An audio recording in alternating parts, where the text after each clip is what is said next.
All right, 1 Timothy, we're in chapter 5, and we're still dealing with the issues of the widows. If you remember, last time we spoke, we left off kind of midways into how the church is to deal with the younger widows. And when we think about younger widows, these are just widows that are under the age of 60. And so he's letting them know that, listen, if they're under the age of 60, don't take them into the church as far as them coming in and taking a position in the church where they care and meet the needs of the folks that are there and make commitments and vows to God. They're not going to remarry. They're not going to do all those things, but they're going to be committed and let the church care for them and meet their needs. Say, if they're under 60, don't even consider taking them in a situation like that. And he begins to tell us some of the reasons why. And he's already talked about some of those things. But verse 13 is where we're going to pick up. And he just kind of continues with some of the things. And picking up at verse 13, he tells you something about what might very well happen in the lives of these particular widows. And the idea is that what will happen is that they'll choose to not fulfill their vows that they made to God because they fall in love or they find this guy that they want to live with and want to be with. And so they'll cast aside promises they made to God in order to leave that environment and to go and be married. Now, there's nothing wrong with them being married, as we'll see here in just a moment. The issue is they've made a promise to God. And because they've made a promise to God, God doesn't take that lightly. When we make vows, when we make promises to God, I got to tell you, God intends for us to keep those promises, and God doesn't take that lightly. So that when we say, God, I want you to be Lord of my life, or God, I want you to be a part of this, or God, I promise I'm going to do this, or I promise I'm going to do that, God takes you for your word. He expects us to have that kind of integrity, that kind of character. As a matter of fact, in Scripture, he's talking to Job. He uses the word perfect. When he talks about Job being perfect, that's what he's talking about.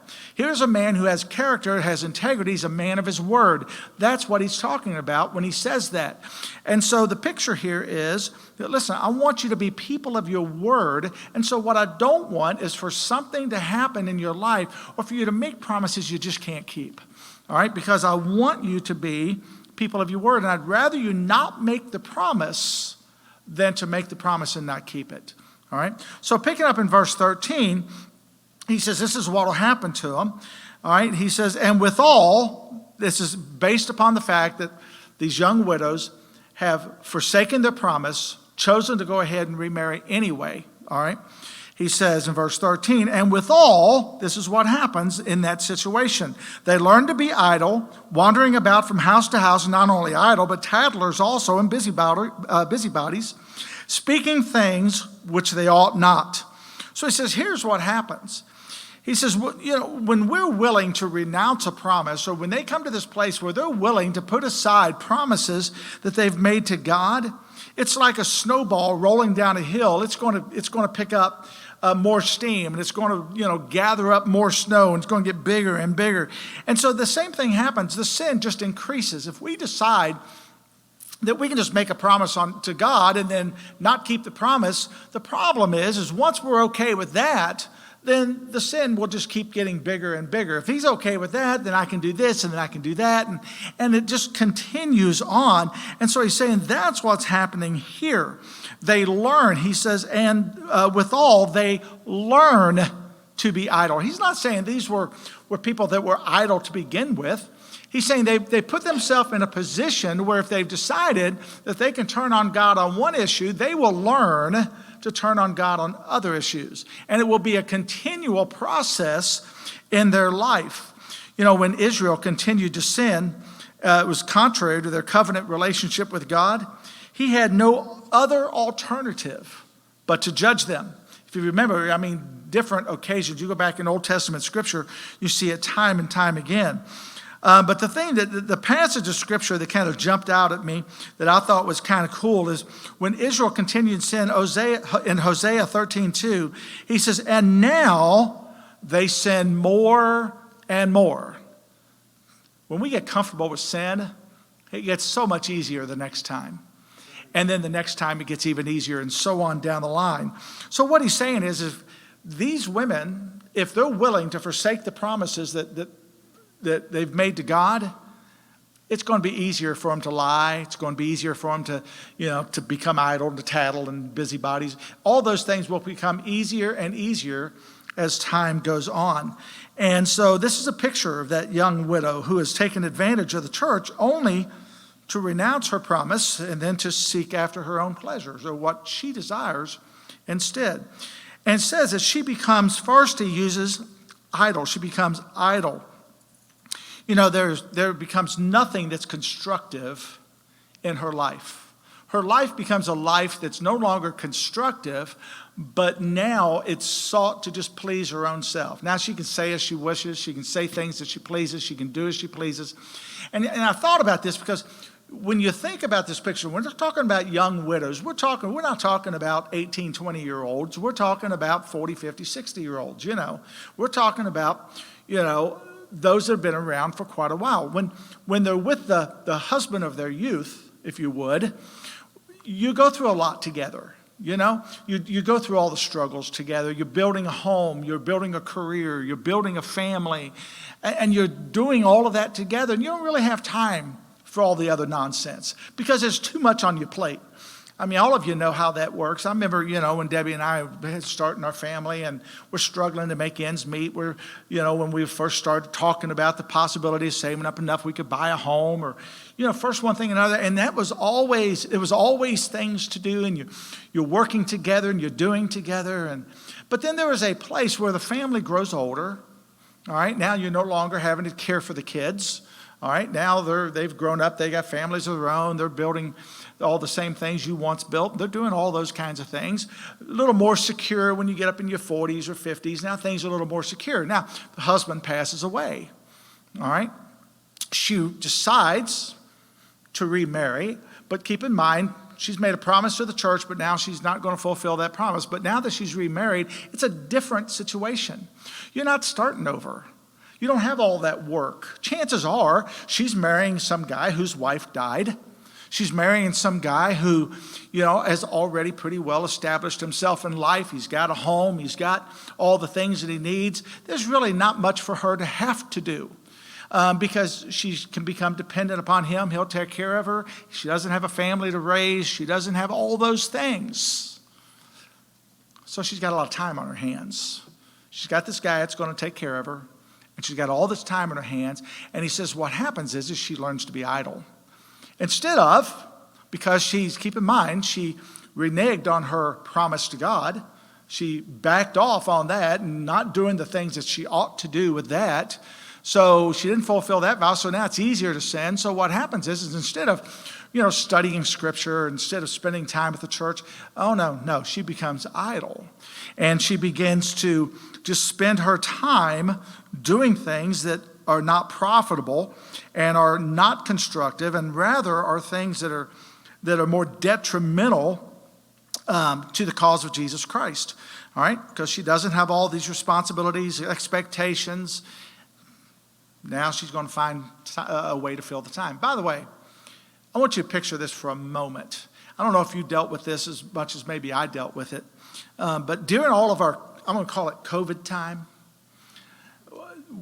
when you couldn't do as much as you're accustomed to doing, you do a little more sitting, you do a little more just hanging out, and just being around, and you don't have all the same things going on. You tend to think about stuff, and you tend to get more relaxed about the things that you really ought to be faithful in doing. I did that with a lot of things. I noticed during the COVID, I got a little more relaxed about my Bible study. And I caught myself on it and thought, what are you doing?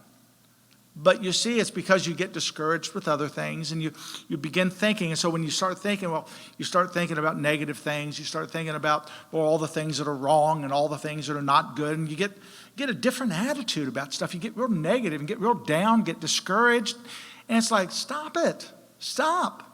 Because you start thinking, I can't do anything about it. I can't. And that's what he's talking about. We have this downtime, or we get a time where we're not busying ourselves with things. It's real easy to get consumed with everything that's negative. And so things that are really typically pretty small, I don't have time to deal with that. That's petty. All of a sudden you're sitting, you're thinking about it, and you're stewing on it, and before you know it, it becomes this big monster deal. when it really shouldn't have been anything. Well, that's kind of what's happening here. She's got more time, and so she becomes idle, and those things become big deals. Instead, she becomes a tattler and a busybody. We all know what a tattler is. It's somebody that's looking for problems and so that they can run and tell somebody about it. Did you know what the pastor did? Did you see what the pastor did? Now, let's not don't tell anybody, but. You know what that means? You know what don't tell anybody but means? It means pass it on. It means make sure you tell everybody you know. And tell them not to tell anybody so they'll know that they're supposed to pass it along. All right? So they become a tattler. Let's see if we can find problems in everybody's life. And let's see if we can find issues we can cause a problem with. Let's see if we can stir up controversy. It amazed me, even during the time of where we were meeting and we only had 25 people or so at the church. It amazed me at all the things I heard about the church and that was going on at the church when we really only had about 25 people at the church. And I'm like, seriously? They weren't even at the church. They don't even come to the church. Well, I don't get it. I mean, when did all this happen? But you see, it's because it's in our nature, this old flesh, to do things like that. And once we do it, it becomes easier the next time and the next time and the next time and so on down the line. And they become busybodies, it says, making sure they mind everybody else's business except their own. And it just seems like it can be a hobby sometimes for folks. And so what happens is listen, rather than being a real asset to the church like these older widows who are taken into the fold, who have made promises and who are serving and doing, instead of that, she's going to be a detriment to the church. She's going to wind up being detrimental to the church, and she's going to be detrimental to her family. She's going to be detrimental to her friends, and it's something that really needs not to happen. So basically he said, listen, this is why I'm telling you these things, because ultimately this is what will happen. You and I both know there can always be an exception to the rule. But he's saying, by and large, this is what will happen. All right? And you'll have all this to deal with. It's like that with anything, by the way. We have a benevolence fund offering, just to give you an idea. And there are people we've helped and genuinely needed to help and were glad to help and wanted to help, and that's what it's for. And we want to do that. But, you always have people that spoil it for everybody. And there are some people who don't realize or don't have the same need and take advantage of it, maybe lie to us, maybe tell us stories, and we buy into it because we want to be a help, we want to care for them, it's what the money's there for. And then the people that are in need can't benefit from it. You see, that's a situation here. If you have someone who could be a real asset to the church, but chooses to take advantage of the situation, then they become detrimental and they hurt the church rather than help the church. Verse 14, he says, this is what I'd rather they do. I will, therefore, that the younger women marry, bear children, guide the house, give none occasion to the adversary to speak reproachfully. Now, obviously, when he's talking about them here, we're talking about creating and starting a new family. He's talking about women who are still young enough to at least still be able to do that. He said, I would encourage them, listen, go start a new family. You're not required to come to the church and do all this. That's your choice. So I would rather that they just go start a new family and work and do the things that they need to do and make sure that they commit themselves to those very same things. All right? And it would have been far better to have never turned to the church for support, but to have made, nor to have made such a promise to God, but rather to just simply remarried. So that would have been the better issue. And so the younger widow could have, been at, like I said, such an age where they were able to start a new family. She could have become a Proverbs 31 woman, a wife, and served God faithfully as a mother and a wife, and would have been so much more help to the cause of Christ in so doing. She could have occupied her time serving and caring for her household rather than being idle and creating a lot of mischief. The idea that's portrayed here is that a godly widow would make far better choices in life. And so, to take advantage of the church is a good sign that she's not all that godly. She's not all that committed. And here's the deal. The great accuser, Satan himself, then would not be able to accuse her of any wrongdoing because she would be serving the Lord in the capacity of marriage, which is far better than she could by making a vow that she couldn't keep. And so it's important that we understand and make the promises that we can keep. That means, be slow before you really give your word. A lot of people think when the Bible talks about let your yea be yea and your nay be nay, that it has to do with that means you don't say any bywords. Well, that's not what it means at all. It means when you make a promise, or if you say yes, then make it yes. If you say no, then no. Let your word stand good. Let your word be true. And so the people can count on you. If you say, I'll be there, be there. If you say, I'll do it, then do it. With all the ability and all that you can muster up. Don't make promises that you just won't keep or can't keep. All right? And then verse 15, it says, for some are already turned aside after Satan. He's saying, listen, here's the issue. Ephesus had not been, the church of Ephesus had not been as careful as they probably should have been in which women that they took into the fold and cared for. And he's saying, so we've already seen some examples of this, is what Paul's saying. Listen, we've already seen some examples of this. You already know that there's been some that have done this very thing.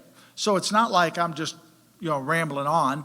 He's saying this is truthful. This is events that you have witnessed and know that already have taken place. So this is already something that because they've obviously caused some turmoil and some issues among the saints with their gossip and their tattling and backbiting and so forth and so on. So just be aware of it. And then verse 16, which is the last issue in regard to this, is the last thought on the widows.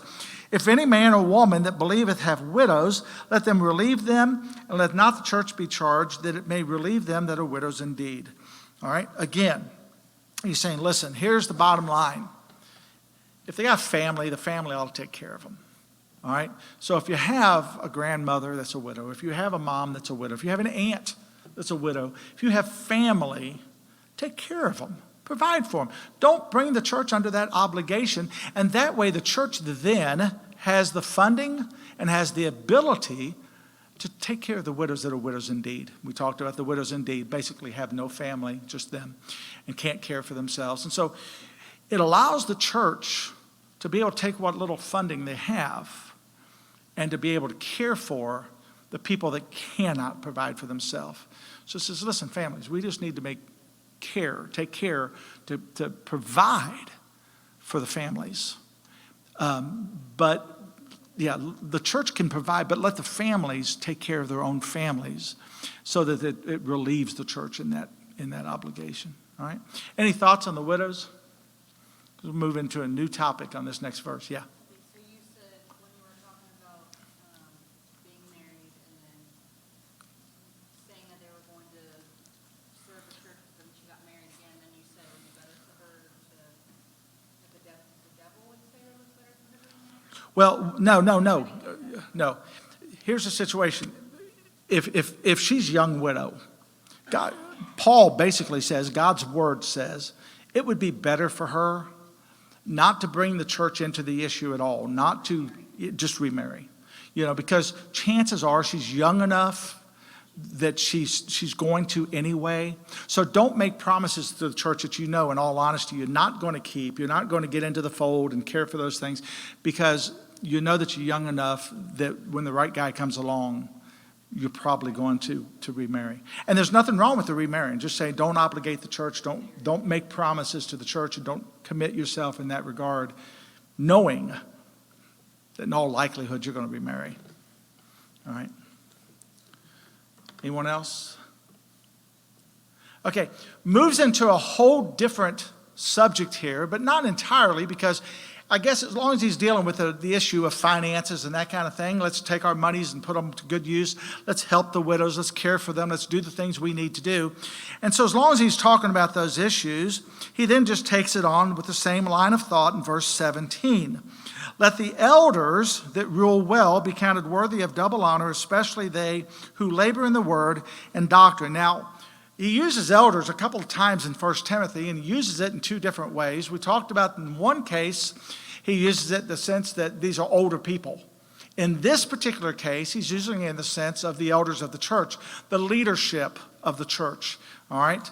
Whether it be the pastor, whether it be an associate pastor, whoever it might be, but the leadership of the church that they have on staff, that they're supplying funds for, they're taking care of, they're meeting their needs. He's saying in that situation, verse 17, he says, let them that rule well, he's saying that they need to be counted, read it again, counted worthy of double honor. Now, when he says that, that doesn't mean that if a guy does better, he's better than the average pastor, then we have to pay him double. That's not really what he's saying, so much as using the illustration that, listen, he's worthy of his hire. If he's doing a really good job, we have the funding, and you need to take care of his needs. Make sure that you provide for him. Care for them better than that guy sitting over there lazy doing nothing, all right? And so the idea is that we have an obligation to meet the needs of our pastor or of our staff or whoever it is that we have obligated ourselves to. Just be sure that we take care of them. But the ones we want to pay special attention to are the ones that are doing the job. The ones that are really putting their effort into studying, the time into, the preaching, and the time into discipleship, the time into all the things that a pastor is supposed to be doing. They are deserving of more than just the average guy. And so that term double honor just basically means they're worth more. And so, they're doing an exceptional job, and we ought to show to them that they are doing an exceptional job. The church is supposed to be different than the world. In the world's standards, it's weird, but it seems like those that don't do very well receive the greatest rewards. And that's weird. It's even in sports. When they're kids, you go out and you can't win because they have to tie, because we don't want anybody to feel bad because they lost. Well, the problem with that is we never reward excellence. It's important to reward excellence. If a person's putting the time, putting the effort, putting the work into it, and doing better than the guy sitting over there, then they ought to get more. They ought to get a better grade. They ought to get a bigger trophy. They ought to get more recognition. They put the time and effort into it. They deserve that. That's something that's missing in our society today, and as a result of that, I shouldn't get into that, but we have the nonsense that we've got going on right now, all right? So what happens is he's saying, listen, the church isn't to function that way. In the church, if a person excels, then they ought to be treated like they're excelling. And we ought to recognize them for excelling. We believe in showing and giving, awarding them, rewarding them, doing all those things that need to be done so that we let them know, listen, we acknowledge that you've done good. We recognize that. We try to do that. And I'm not saying we're the best at it, but we try to do that. People graduate high school, we want to make sure that they understand that we respect education, and we reward that by acknowledging them, saying, hey, listen, we get it. If kids do well, we might give them gifts. We might give them prizes. Well, you should never do that. Yes, you should. Yes, you should. You should let them know you did a great job. You invited those kids just like you're supposed to invite those kids. Yes, we want to reward you for it. And so it's important to do that. And so he's saying in the church, we need to set that example more than anybody else. By the way, anybody have an example where Jesus did that? Let me give you an example, and all of you are going to go, oh, yeah.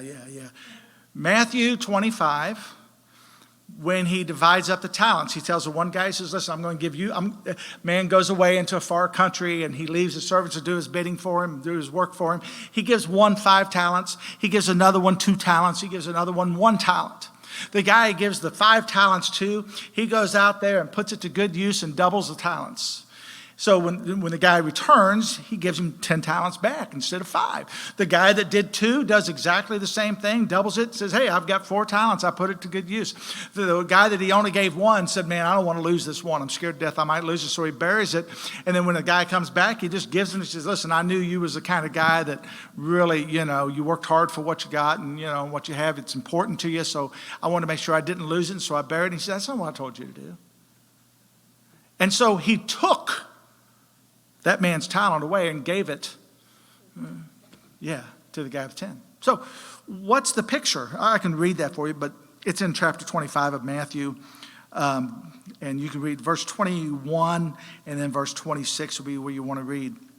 But it's a godly principle to reward people for their good work and for their good service.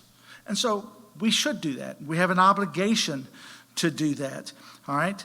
By the way, it's also a godly principle not to reward those who do lousy.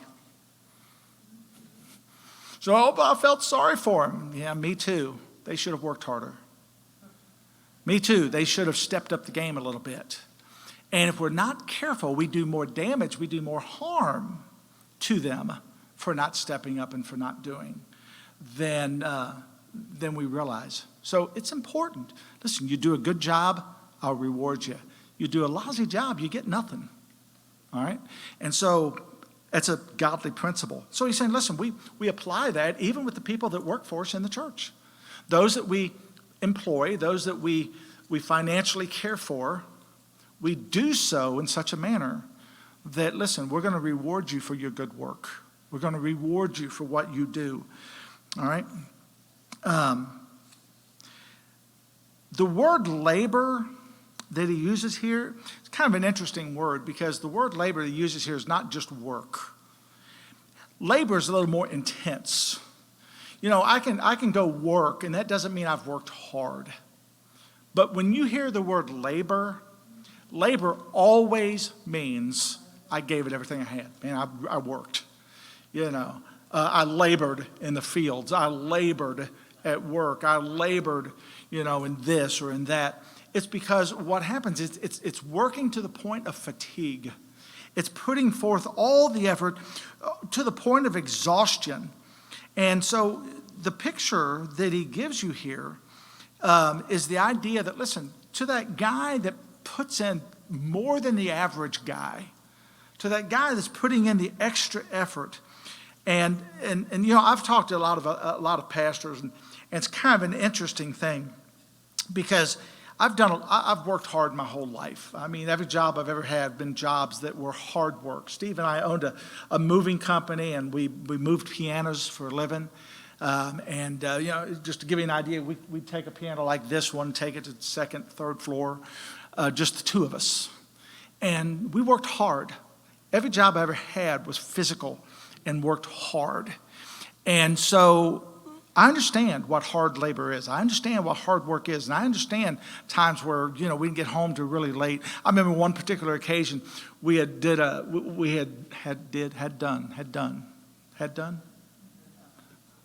All right. We did. All right. We moved EPA. This was before he and I were in business together. I was actually working for him. And moved the EPA, and we had to start it Friday when they got off work. And they had to be able to come back Monday morning sitting at their desk at the new place. We worked almost nonstop. I worked from the time I got up Friday morning, worked until got everything done, and then all of us who was working wound up gathering over at the EPA and working on that for the whole weekend. I remember that because I've never been that tired maybe in my whole life. And we worked on that, and the only time that I rested was I went home on Sunday morning, took a shower, drove my bus route, probably a dangerous thing to do, but drove my bus route, went to church, took my kids back home, went to the house, grabbed something to eat, and then went right back to EPA and worked basically until Monday morning, where we then started Monday's day and didn't go to bed till Monday night. Misery, but we got the job done. And that when I think about fatigue, that weekend is what always comes to my mind because I don't remember a time where I was any more fatigued than that. And I felt like, boy, if you want a good explanation of labor, that was labor. I've talked to a lot of pastors, and we all agree this kind of weird thing, but it's a different kind of exhaustion, different kind of fatigue. But preaching Sundays are so difficult. You know, it doesn't seem like I do all that much. I get up, you know, actually I wind up coming to church a little later than I do during the week. And I get here, and I've got, piddly things that I do. And all I do is preach for, I started to say a half hour, but Trevor would correct me and say, no, it's about 45 minutes. But all I do is get up there and preach, and then go home, and then come back and usually listen to someone else preach. Monday mornings are the hardest day for me to get up. It's like there is something emotionally that drains you. It's not a physical thing, it's emotional. And it's just the most draining thing, and I think it's because of the intensity. You've put a lot of effort, a lot of time, a lot of prayer into this few moments. And you want so badly for God to really bless it and anoint it and do something incredible with it, that I think it just saps everything out of you. And some days, in all honesty, I go home on Sunday night. Our services, we're home by 7. And I can get home on Sunday night, and I feel like I need to go to bed. I need to go to bed. And there is something about it that is just so overwhelming. I get what he's talking about here when he says and uses the word labor. Because even though it doesn't seem like there's anything strenuous that I do, there is something emotional that just drains your whole body. And I think that's just something overwhelming. And I guess, a lot of it is just the heaviness of the burden even. On Sundays, I try to call everybody's name out in prayer. That's a hard thing to do sometimes, but I try to call everybody's name out in prayer. And there's a burden that just overwhelms you. Brother Butch mentioned something the other day that stuck with me. And just kind of, it's not that I didn't know it, but when you hear it out loud, it just seems to have a different impact, But he said, one day we're going to have to answer to God for everything we preach and teach. And, that's, my goodness, that is intense, overwhelming. Yeah, same thing is true with teachers. You're exactly right. Whatever your Sunday school teachers, whatever you teach, whatever you share, you're going to have to answer to God for those things. And so we want to make sure that we get it right. So it needs to be labor intensive. We need to put everything we got into it. I'll stop there and we'll pick up in verse 18 next time. All right.